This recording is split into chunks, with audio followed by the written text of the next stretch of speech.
Hello viewers, আসসালামু আলাইকুম। BD Sadia cooking স্টুডিওতে সবাইকে স্বাগতম জানাচ্ছি। আজকের আয়োজনে রয়েছে আলু দিয়ে ডোনাটের রেসিপি। এই ডোনাটটা তৈরি করা খুবই সহজ, ঘরে থাকা উপকরণেই তৈরি করতে পারবেন আর খেতে কিন্তু অনেক বেশি মজা। বাচ্চারা তো ডোনাট খুবই পছন্দ করে আর বড়রাও খাবে খুব পছন্দ করে। আশা করছি আমার আজকের রেসিপিটি আপনাদের ভালো লাগবে। আলুর ডোনাট তৈরির জন্য 2 কাপ পরিমাণে সেদ্ধ গ্রেট করা আলু নিয়েছি। আপনারা চাইলে আলুটা হাত দিয়ে চটকে নিতে পারেন। দিয়ে দিচ্ছি 1 চামচ পরিমাণে চাট মশলা, 1/4 চামচ দিচ্ছি দারচিনি গুঁড়া, 1/2 চামচ দিচ্ছি কালো গোলমরিচ গুঁড়া, দিয়ে দিচ্ছি এলাচ গুঁড়া 1/4 চামচ, দিচ্ছি পাপরিকা পাউডার 1/2 চামচ পরিমাণে, লাল মরিচের গুঁড়া দিচ্ছি 1/2 চামচ পরিমাণে, ঝালটা পরিমাণ অনুযায়ী বুঝে দিতে পারেন। 1/4 চামচ দিচ্ছি জিরার গুঁড়া, লবণ দিয়ে দিচ্ছি স্বাদ অনুসারে,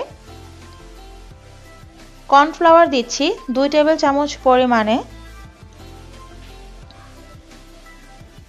1/3 কাপ পরিমাণ দিয়ে দিচ্ছি ব্রেড ক্রাম্ব, দিয়ে দিচ্ছি 1 টেবিল চামচ পরিমাণে ধনেপাতা কুচি। ধনেপাতাটা দেওয়ার চেষ্টা করবেন, তাহলে ভালো ফ্লেভার আসবে। এবার সবগুলো উপকরণ খুব ভালোভাবে একসাথে মেখে নিয়েছি। এখন আমি এটাকে ফ্রিজে রেখে দিচ্ছি 20 মিনিটের জন্য।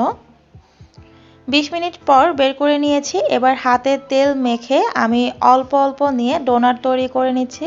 প্রথমেই এরকমভাবে হাত দিয়ে একটু চেপে নিচ্ছি, তারপর গোল করে নিয়ে চপের মতো করে চ্যাপটা করে তারপরে মাঝখানে একটা আঙুল ঢুকিয়ে ডোনাটের শেপ দিয়ে নিচ্ছি। দেখতে পাচ্ছেন খুব সহজেই কিন্তু তৈরি করে ফেলেছি আমি ডোনাটটা। আর লক্ষ্য রাখবেন চারপাশে যেন ফাটল না থাকে। এভাবে আমি সবগুলো বানিয়ে নিয়েছি। এবার চলে যাচ্ছি ভাজার জন্য।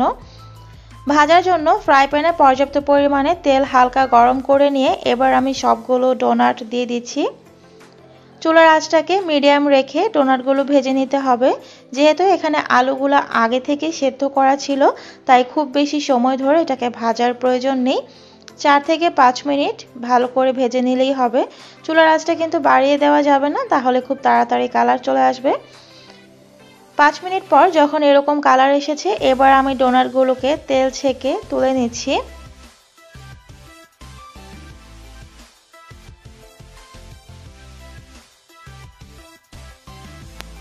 তৈরি হয়ে গেছে ভীষণ মজার আলুর ডোনাট। আশা করছি আমার আজকের রেসিপিটি আপনাদের সহজ লেগেছে। আর যদি রেসিপিটি ভালো লেগে থাকে তাহলে ভিডিওটিতে লাইক দিতে ভুলে যাবেন না। এত মজার একটি রেসিপি ফ্রেন্ড অ্যান্ড ফ্যামিলির সাথে অবশ্যই শেয়ার করবেন। আজকে এই পর্যন্তই, আবার চলে আসবো নতুন কোনো রেসিপি নিয়ে। সেই পর্যন্ত সবাই ভালো থাকবেন, সুস্থ থাকবেন। আল্লাহ হাফেজ।